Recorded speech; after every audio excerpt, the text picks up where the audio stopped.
Hey boys, welcome back to some more NRL Supercoach Season 2024. It's going to be the Round 3 review, and oh my word, would you look at that. We see some green arrows. We finally cracked the 1,000.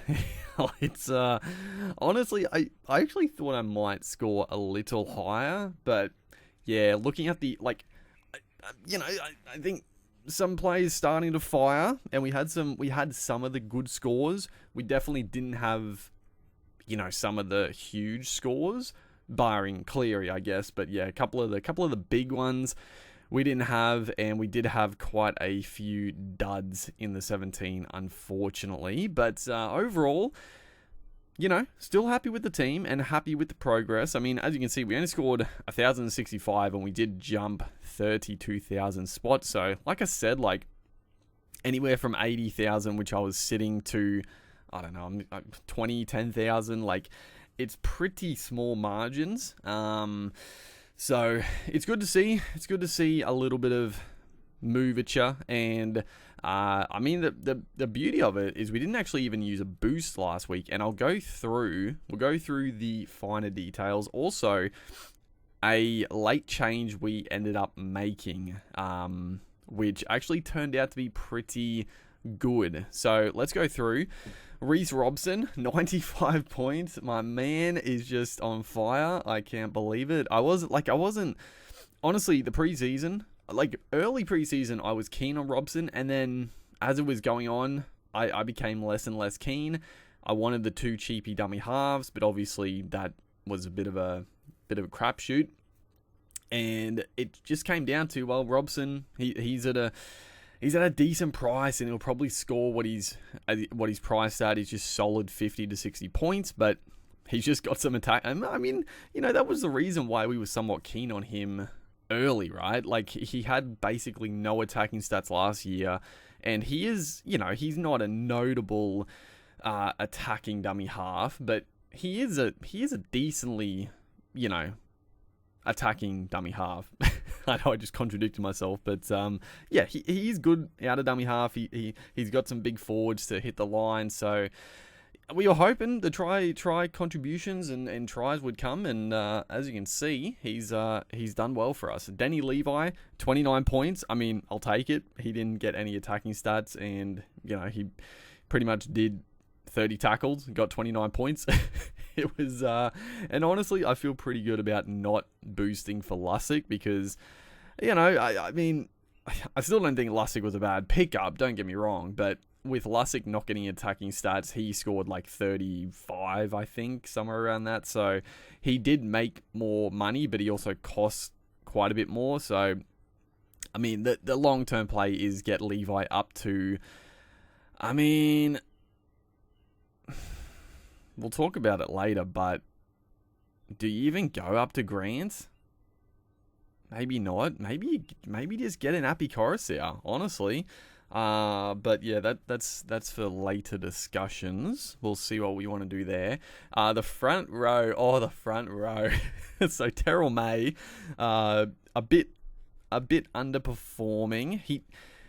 I think he had a slight niggle at the end of this game, so I'm praying that he is good to go this week because I don't want to have to trade another front rower. If I do, it's fine. There are a couple of guys you can pick up that'll make cash, so it's not the end of the world, but I'd rather not.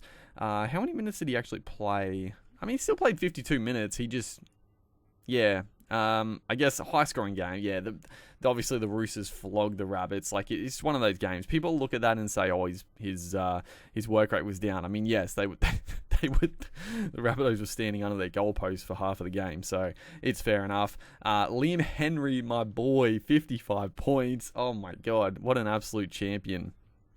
He is quite the player, right?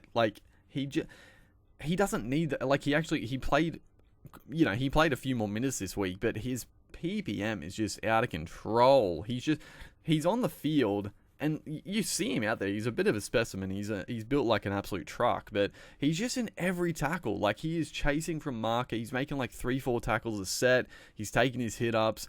He doesn't really have an offload or a tackle bust, but my man is just working his ass off. So, I mean, I said I was happy to play these 2 front rowers for the foreseeable future. And honestly, after that performance, I'm not expecting 50s every week from Liam Henry, but honestly, 40s will be sufficient for sure. Sam Hughes proving to be an absolute dud. He's just not getting any minutes, so he'll make a bit of cash, and then he'll sit around that 250K for the rest of the season, unless he gets a try. But it is what it is. We'll decide what we're gonna do there, and that's what I was talking about. If Terrell May is out injured, we could. You might say trade Farmasili out because he's out, but does he come back into that team? I don't know. I'm not too sure. We'll see what team lists shake up if Farmasili comes back in. Then we make a decision if we trade out one of these 2 guys. But yeah, it's up in the air. The back row, dude, who would have guessed that literally every mid-range back rower are absolute trash? They are disgusting. Oh my god. Brendan Piakora. Oh, I was cheering, man. I was cheering this when he broke down the left wing, set up Jesse Arthurs back on the inside. It was beautiful. Like, I wasn't, I'm honestly, out of most of them, I'm pretty happy with Piakora. Obviously, he lost cash. He got the head knock in round 1, but I just feel like his base has been pretty good, and he is going to get some big scores. Like, his footwork, his line runs, like he's just looking really good. Obviously, this game, he had to go into the centers. Then he shifted back into the back row.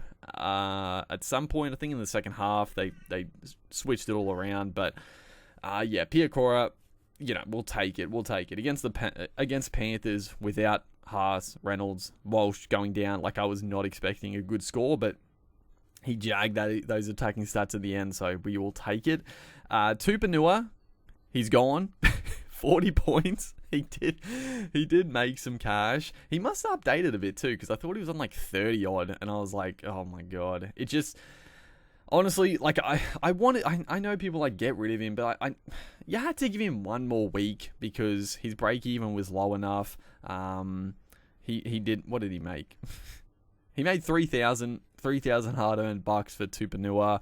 But I had to see how the minutes affected with Angus Crichton on the bench, but it was the exact same. He came off, he played 57 minutes, and Crichton came on, and he played the rest of the game. So wanted to see the rotation if it changed at all, but nah, Tupanua, he's got to go. I know for a fact he's going to score some tries this year. There's no doubting that, but the minutes, he's just not a reliable play every week. Like, he's just not, his base is not good enough to play for 60 minutes. It's just not. So Tupanua, Gonskis, and we actually have quite a few options to think about with Tupanua gone, because obviously the beauty of Benny Trbojevic in the back line, we can either bring in a centre wing, which I'm leaning towards, or we could go a back row, but we'll look at that. Morgan Smithies, 38 points. People are falling off Smithies. He came out and, 58 points in 69 minutes. People were frothing.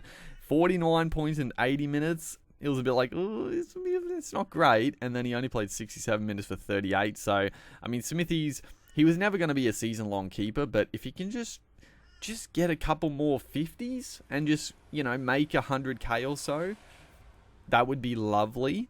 Because you're going to have to trade Smithies out, and especially, with Horsburgh coming back. I still think Smithies is going to play big minutes at lock, but it's just another big middle forward to come back in with Horsburgh. So it's a little worrying for Smithy owners, but he's still going to make some good cash. Probably just not playing him. Beau Fermor, 53 points. So honestly, I'm honestly pretty damn happy with this. 53 points. Fermor, I mean, he looked pretty decent, all things considered. Like, he looked strong. He had a couple of nice tackle busts. Like, he's not back at his best, obviously. But the Titans are just atrocious. Like, they're just atrocious. But the fact Fermor can still score 53 points in base, like, honestly fine. He's not, he's not like a necessary trade. When I get luxury trades to work with, sure. Fermor, I don't really see him getting back. Not necessarily back to his best, but the Titans, I don't know. The Titans are just looking so abysmal. Now Tino is gone for the season, so I don't see good things happening for the Titans, which means they're not going to be scoring many points, potentially. So Fermor, I mean, he's fine still. There's no urgency to trade him out or anything like that, but obviously not probably a keeper like we were maybe hoping for. Sean Lane also on the chopping block. Oh my word. He's just, I mean, he was, this was a weird game because like he was fairly involved. Like they used him a lot, but like he gave away a number of penalties. He had a couple of drop balls. Like I think the score for this week is a little bit deceiving, I think. Like, yeah, I think the score is a little lower than you would expect, obviously. But also he looked fairly involved. Like he's definitely not punching through like he was a couple of years ago. Like he's, I don't know if he's still a little bit half hesitant or whatnot, but he's just not really getting the arm free. He's not tackle busting. So again, like Fermor, he's not a lock at all now, but he's definitely a guy that you can, personally, I'm not too concerned with keeping Lane for a good chunk because he's still playing 80 minutes. And again, surely he's going to, like, they're using him a lot. Like, surely he's eventually going to get a bit of a bust through and get the arm free. Like, hopefully he gets back to some of his best, but we'll see. Kai Pearce-Paul. So this is one of the late changes I made. Obviously, Joe Chan was ruled out late. And I was tossing up. Obviously, at the time, I was annoyed because I was like, man, if it happened slightly earlier, I would have traded Lukey to probably Curran. But honestly, looking back on it, Curran, again, he's got like 50 points. He might get the dual front row forward status, but he's not like a slam dunk. But then it was like last couple of games around, I was looking through my options. I could have brought in, I was looking at getting in a center wing, like bringing Burbo up to second row, and I could have brought in Ruben Garrick, but I thought, no, I'm like using all my money to bring in Garrick, it seems a little bit, well, not all my money, but it seemed a little wasted. Obviously, hindsight, it would have been nice to bring in Garrick into this one, but it is what it is. It's fine. But yeah, we brought in Pearce-Paul. I know I wasn't like that high on Pearce-Paul just because with Lucas. Lucas did go back to the bench, but I thought, you know what, Pearce-Paul, he is going to make money. I think potentially, like, he is going to turn into a big minute back rower, even if it's not this week. But lo and behold, he did play the 80 minutes. Dylan Lucas came on for Frizzell, who moved into the middle. And yeah, Pearce-Paul looked really good. Like, he was tackle busting, he was getting the arm free. Like, he just looks very dangerous. And yeah, 67 points. Obviously, I didn't get to play him because my reserves are already locked in and whatnot. But yeah, happy with the trade. And now, I mean, it works out honestly perfectly because I sort of wanted to wait on Chan after the bye anyway, just because they probably would get all their forwards back and we'd get to, we'd really get to see if Chan has locked in that spot. Obviously, he was out with an infected hand. Sean Blore came in. That was a little concerning because that's, again, I was like, well, if Blore has an absolute blinder, like, does Chan lose his spot potentially? So it was a bit of a risk to take him, but now we can wait until after the bye. And then, yeah, we've got, like I said, we got, honestly, Smithies, Tupanua, Thermal, and Lane. Like, all these guys can go, and Chan, after the bye, if he's still locked in, beauty. We'll just bring him in, make another couple 100k, and lock in a cheapie. We got Kai Pearce-Paul nice and early. He made a good bit of cash and looking very likely. So it worked out pretty well, honestly. And thankfully, I was checking to see any late outs, but yeah, they let us know pretty early in that one. As we go down, so Nico Hines 53. Of course, we had the vice captaincy on him. We should have gone. I mean, if I knew the Broncos were going to lose Reece Walsh and they would have to, like the Eels last week, have a back rower shift to the centres, then man, I would have loved to have locked in Cleary for the vice captaincy, but hindsight's 2020, and Hines, pardon the pun, is going trash. So 53. I mean, honestly, like I call a little bit, like I've seen a lot of people keep saying that Hines is not playing like he was with Moylan, like he's only sticking one side of the field. I call complete bullshit on that. Like, actually watch the games. Hines is getting involved as much as ever. He's sweeping from left to right, right to left, like he's getting his hands on the ball at all opportunities. He's just playing fucking trash. Like the Sharks attack is god awful, and Hines is just, I don't know, he's lacking confidence or what. Like he had an absolute shocker. I honestly don't know how he scored 53. He did get that late 40-20, I guess, which is, yeah, that helps. It gives you 10 points, but he was terrible. But I do call a bit of BS on people saying that he's not getting involved as much. Like he is. He's touching the ball so often. He's just not, I don't know, they're just not punching through. They're not setting up well. I don't really know what's going on, but I don't know.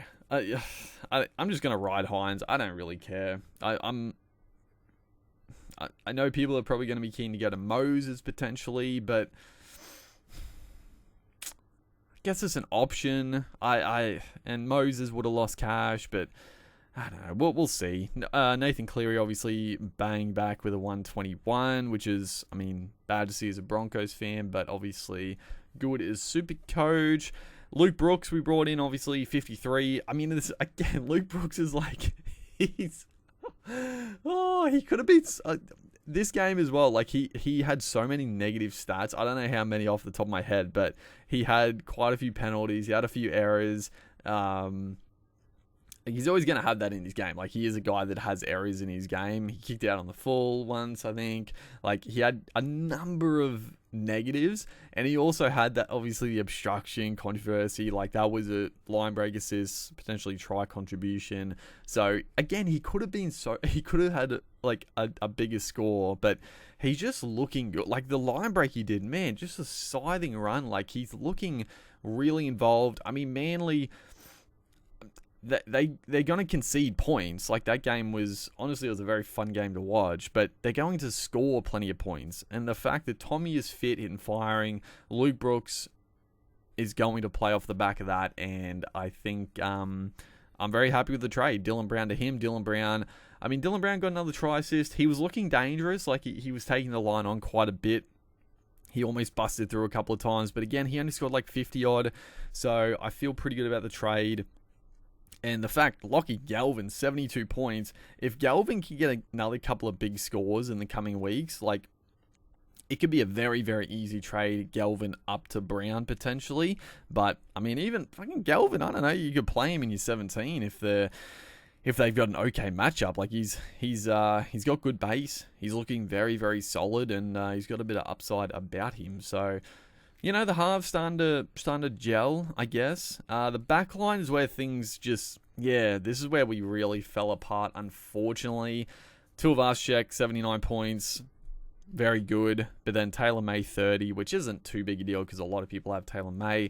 Tuapiki was looking really solid, 35 points, then copped the head knock, gone for the game, gone for next week. Like, this is honestly worst case scenario because he was going to have at least 2 price rises and make like a really good amount of cash and also score well for us. But now with the head knock policy, he's going to miss this coming week and then probably chances back the week after. So he's probably a trade out. You could, like, it's not, you don't have to get rid of him just in case Chance is gone for a couple of extra weeks. You could just hold him and play a Strange or a Bostock potentially. But yeah, it depends how your team is lining up. But yeah, just the worst, man. It's so, just things are going well, but then just bad luck like that. And then Ben Trbojevic might get 19 points. He got hooked late in the game, so this is spelling a little bit of danger. Because, he only played the 61 minutes, and fucking Corey Waddell came on and scored a nice try and looked pretty good. So, I don't know. I mean, at the moment, you're still going to keep Ben Trbojevic, but he might have to go somewhat soon. Like, he just doesn't have good base. Like, he just doesn't. Even 60 minutes, he scores 19 points, man. Like, again, he gave away a few penalties. Like, there was a lot of penalties and errors in this Manly Seagulls game, so a lot of the low scores are a little bit deceiving, but he's also, he's just not. I don't know. People were so keen on him after that game. Like, people were acting like he's going to keep the spot long term. I got to be honest, I've never been that. I don't think he's that good. Like, I think he's okay. I think he's an okay footy player, but he's not that good. Like, I think there are far better back rowers in the comp than Ben Trbojevic. Like, he's just fine. So I'm not surprised that he's potentially, like, gonna lose the spot. Like, people were just acting like Schuster is out of form and not fit, so Ben Trbojevic deserves a spot. But we'll see. We'll see what happens. Ethan Strange, 29 points. It's fine. It is what it is. And then our fullback, so Tommy Trbojevic, we had the captaincy on, 86 points. Again, it could have been more, but you take it. You're not too displeased with 86. And then Kalen Ponga, obviously we didn't end up trading Ponga. He obviously lost a bunch of cash. And I mean, yes, if you traded Ponga to Tedesco, of course that would have been a fantastic trade. But I mean, I was definitely tempted by Tedesco.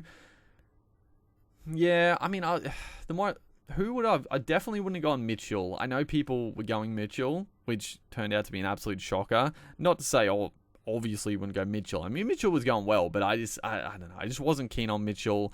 Reece Walsh, I wasn't particularly keen on that. I mean, again, anyone brought in Reece Walsh and Mitchell for, like, Ponga, devastation. But again, even with the goal kicking, I don't know. Bringing in a guy up against Penrith that week, it just feels bad. And then Papenhuyzen was probably the guy I was most keen. It was probably either Papenhuyzen or Tedesco. Papenhuyzen did go well again, but he now has the bye. So the reason I kept Ponga, right? And hopefully he does come good. Like, he looked pretty good. I mean, he's looked pretty good most weeks. He's just not quite getting involved enough for my liking. And the Knights attack is just not clicking. Like, it's just not. But 86 points. If he starts going bang bang, then sure, I'll keep him. But honestly, if Ponga doesn't look, or the Knights still don't look great next week, after Pappy's bye, I'm honestly, I could trade Ponga. Just, I won't make a bunch of cash from it, but get in fucking Ryan Papenhuyzen, because Pappy's not going to play Origin. He's looking really fit. He's involved in everything. He doesn't have the goal kicking, true, but yeah, we'll see. That's a bit of a ways off. And again, Ponga, if he can just get a couple of big scores, it would just make the world a difference. But we'll see. But yeah, the team overall, I think I'm pretty happy with it overall still. A couple of, I mean, yeah, we got 600k in the bank. Obviously, we can free up a bunch more cash potentially after Melbourne's wire with Chan. If he comes back in, we free up another couple of 100k. Tupanua has got to go. Anyone else have to go? I mean, depending if Terrell May is, like, out injured or something, obviously we'll have to get rid of Hughes or Farmasilli for somebody. I don't know. The front row. The front row is a bit of a shocker. But yeah, Tupanua's got to go. Lane and Fermor, like, I mean, I'm pretty happy with Fermor. Lane is a bit of a worry. And Smithies, he's going to make a bit of cash, and then you got to get rid of him, I would say. Nico Hines, I mean, people are going to get rid of him, I'm sure, but I think I'm just going to hold it. Like, I don't know. We'll look. The 5'8's fine for now. Backline, obviously, Tuapiki does have to go at some point. Trbojevic does have to go at some point. Like, we do need to start bringing in some big guns, and that's the thing. Because if we have a look, let's just have a quick squeeze. So let's get rid of Tupanua for now. He's sort of the most expensive guy we sort of have. Okay, I'm back. Apologies for that. Bloody, of course, Posty drives past and dog goes crazy, so I can't like late. Posty's so damn late, bro. But alright, what was I doing? Okay, yeah, I was seeing I mean, second rowers, I'm just... I think centre wing is where I want to stock up. I've got enough dud second rowers. So if you look at centre wing, we've got $1 million to spend. Obviously I don't want to use all the cash, but we can still upgrade and have quite a bit left over elsewhere. So there's definitely some guys I am keen on. Val Holmes, honestly,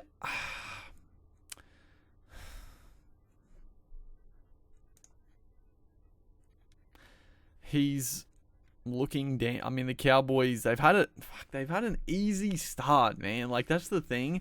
They've had Dolphins, Newcastle, Dragons. So the more I look at the draw, it's like, fuck, you should have started with Val Holmes, honestly. Like, hindsight again, but what a draw. And then now they get to take on the Broncos without Walsh and Payne Haas. Then they get the Titans, Parramatta Sharks, Penrith, Dolphins, Titans again. That's fucking... what a dream start for the Cowboys. Is he too expensive now? Is he too expensive? And it's the fact that he's a bit too expensive, but also the fact that he's going to play Origin. So you missed out on 3 massive games, or at least 2 massive games, and then he's going to miss Origin. Which, I mean, granted, last year, like, I kept him over Origin because I didn't need to trade him, and he went fucking huge in the weeks that he didn't play. It was great. Then you got Isaac Tungo. I'm not keen on Tungo. Like, he looks good, but again, I think he's a little bit overpriced for... He's got to play, like, both 2 weeks in a row now. He's got to play a team with a back rower defending him. Like, he's still good. He's still very, very good, but I wouldn't do it. Mulatalo, no. If you're going to jump on last week, I would have. Zach Lomax, I am very, very interested in. Because, I mean, he's just looking really, really involved. The Dragons, I mean, they have been up and down, yes, but he's involved, and he is involved in their attacking upside. They've got a pretty good draw still. I mean, Manly are obviously going okay, but they can concede points. Newcastle, Tigers, Warriors, Roosters, Sharks, Rabbits, by them, Bulldogs. It's okay. Yeah, Lomax. I mean, Garrick is also... I mean, I am keen on Garrick as well. Like, it just... the goal kicking outside of Trebojevic, it's very juicy. But yeah, they take on Dragons, Penrith, Warriors, Gold Coast, Eels, Canberra. It's up and down. It's up and down.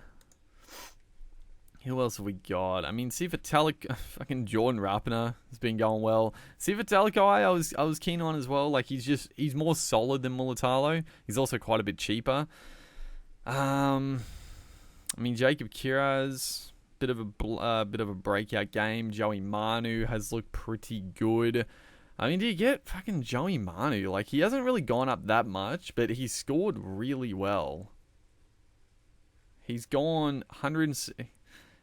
He only got 22. What happened in this game? I don't even remember. What the hell? Yeah, Manly won. The Roosters were awful. They scored 22 points. And then they got Penrith this week. But then Bulldogs, Newcastle, Melbourne, Dragons. I don't know. Just trading in a guy against Penrith, it just feels very silly to do. Dom Young. 150 points. Do you bring in Dom Young, dude? Like, it's beautiful because he obviously missed round 1, so his price hasn't changed. He's going to make an absolute ton of money. He only scored... I mean, he scored 50 points against Manly. I mean, Manu only scored 22. Like, he obviously scored a try. I don't remember exactly. But, I mean, he is a guy that, like, he gets so many line breaks, you know, and he just converts those tries. He did it last... Like, the thing is he did it last year with the Knights, and let's be real, the Knights are not as good a team as the Roosters. He's just so quick, he's so athletic that... And his base has been looking a lot better. Like, he's getting involved in the work a bit more. Again, you bring him in against Penrith, but I mean, the fact he's going to make so much money. And then it's the Bulldogs, Newcastle, Melbourne. You don't have to worry about Origin. I usually absolutely hate bringing in a guy that's just gone absolutely huge, because it's not often that a guy goes massive and then massive again. But I wouldn't expect that anyway, because they're taking on Penrith. It's just that if you don't bring Young in this week, you're not going to bring him in, because he's going to be way too expensive. Or I guess unless he has a really low game, he might only be like 700k, maybe a bit less. And then you bring him in, but I honestly think the time could be right to bring in Dom Young. I do genuinely think so. And I know a lot of people are going to jump on. Hopefully, because they're taking on Penrith, a lot of people do get scared off by it. I do like it. I actually do like it. Because I was tempted with Young to start the season, honestly. But then obviously he was ruled out, so it was a no-go. But I was keen on him just because of what I said. Like, he did it at the Knights, and now he gets to play in a better Roosters team. Fido is also very tempting. I mean, we can make some big plays. We could definitely make some big plays in the centre wing. Oh, yeah.